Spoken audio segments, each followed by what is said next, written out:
Sa sobrang mahal ng gulay ngayon, ay naisip mo bang gawing taniman ang iyong bakuran, terrace, o kahit sa paso?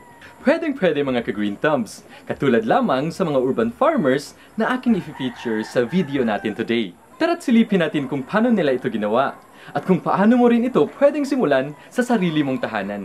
Narito tayo ngayon sa Purukering Kasili, Mandaue City.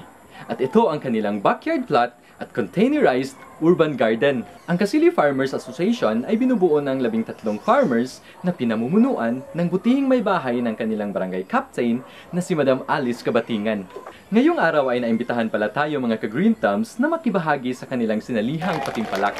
Ito ay ang Cebu Provincial Level Evaluation na Sugbusog Season 5 at Sugbu Babuyan Season 1. Ang Sugbusog ay nakapokus kung paano nila nagawang sulitin at mapakinabangan ng gusto ang maliit na espasyo sa urban gardening at makapag-ani ng iba't ibang gulay kahit gamit lamang ang mga recycled materials na napupulot lamang nila sa kanilang lugar.